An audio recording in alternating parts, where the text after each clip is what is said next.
Olha, agora a gente vai voltar para o site para a gente atualizar as notícias a respeito da morte.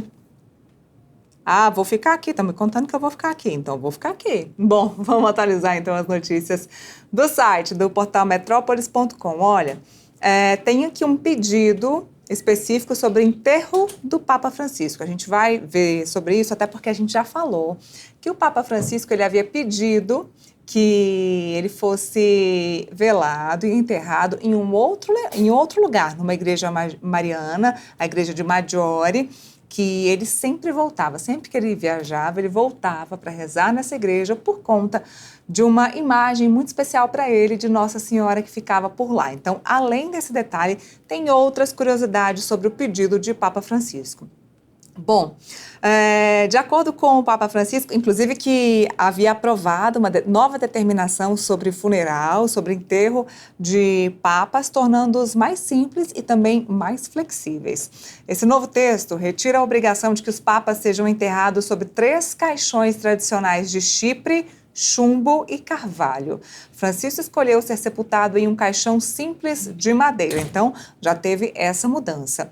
O livro litúrgico, com as novas regras, as que substituiu, claro, as regras anteriores, foi aprovado em 98 e publicado em 2000 pelo Papa João Paulo II. De acordo com o mestre das celebrações litúrgicas do Vaticano, o arcebispo Diego Ravelli, as mudanças atendem a um pedido de simplificação do Papa Francisco. Entre as novidades, além da mudança do tipo de caixão, está a constatação de morte não mais no quarto do Papa falecido, mas na capela, assim como a deposição imediata no caixão simples e a exposição do corpo do Papa ao público em caixão aberto. Então podemos esperar aí um velório do Papa Francisco em caixão aberto. O texto prevê ainda que os sepultamentos poderão ocorrer fora do Vaticano, o que não era permitido. Então tá aí, além de não ser permitido, agora está sendo permitido por uma determinação do Papa Francisco e ele que quer ser velado e ser enterrado em outra igreja que não a igreja de Dom Pedro. Bom, Papa escolheu a Basílica Santa Maria Maggiore em Roma e não nas grutas da Basílica de São Pedro, como eu acabei de dizer a vocês. Nas aspas dele, quero ser sepultado em Santa Maria Maggiore por causa da minha grande devoção, disse o Papa em 2023 sobre o seu desejo de ser enterrado fora do Vaticano.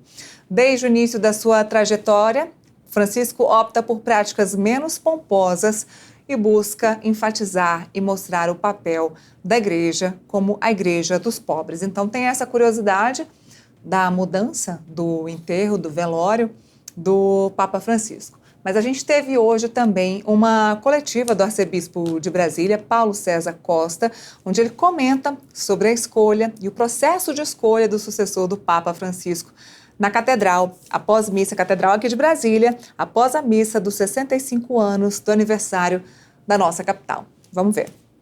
Como é que a igreja recebeu esse? Pegou a todos nós de surpresa. Pegou a todos nós de surpresa, não esperávamos. Ontem ele apareceu na janela, ontem fragilizado, mas apareceu na janela, ainda um pouco, falou um pouquinho, não é? Depois saiu pelo Papa Móvel. Então, surpresa. Assim, ninguém de nós esperava, sabia que ele estava fragilizado na sua saúde, foi uma longa internação, mas ninguém de nós acho que esperava assim a morte dele nesse momento. O que o Papa representa, né? O que fica, né, do legado? O Papa representa para nós, ele é o chefe visível da igreja.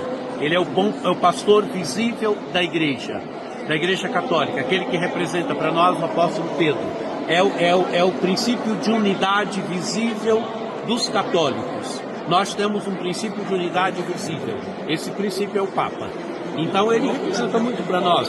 Se sentir um pouco órfão, é como se o pai de família foi, não é? Então é a dor da perda do pai, é a dor da perda de um grande homem. E Papa Francisco, para todos nós, ele era um homem muito próximo, era um homem assim de uma simplicidade sem igual. Para mim, eu conheci na jornada de 2013, onde foi a primeira grande visita internacional dele, onde ali eu conheci, ali começamos a estabelecer relações, ele me chamava sempre pelo nome, Então, quer dizer, alguém próximo, alguém assim que me fez cardeal, que me criou cardeal.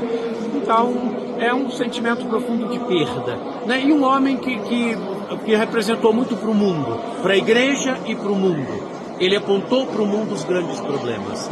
Alguém que falou da crise ecológica, alguém que mostrou que é preciso cuidar da casa comum, que a casa comum é nossa casa, que é preciso cuidar. Alguém que falou dos pobres, dos últimos, né? Alguém que relembrava sempre para a Europa ali a questão migratória, né? Falava contra ali o Mediterrâneo que estava se tornando cemitério, e tanta gente que vindo da África morreu ali no Mediterrâneo. Ele lembrava sempre isso.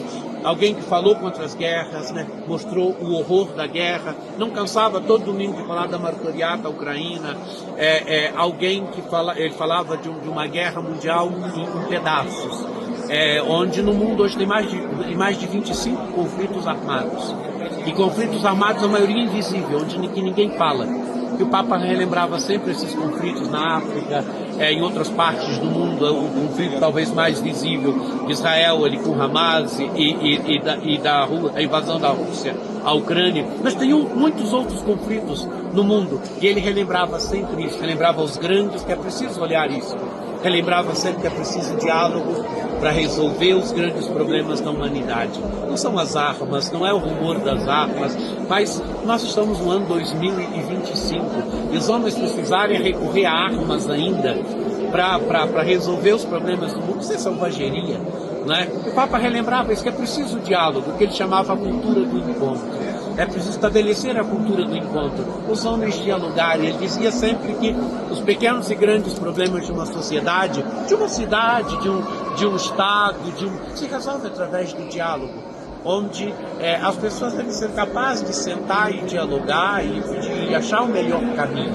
O Papa apontava essa via. Então foi um homem assim que marcou profundamente o mundo, diria que era o pai do mundo, né, onde via hoje pela manhã, até o presidente Putin se manifestou falando dos inesquecíveis encontros que teve com ele, um homem que marcou o mundo, um homem também que propôs um caminho para a igreja, um caminho de uma igreja em saída, missionária, né? Ele usava uma imagem muito bonita.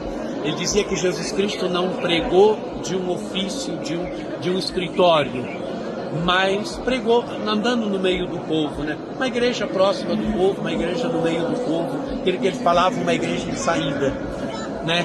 Um Papa que propôs esse caminho bonito, que cortou as chagas, continuou o caminho de Bento XVI.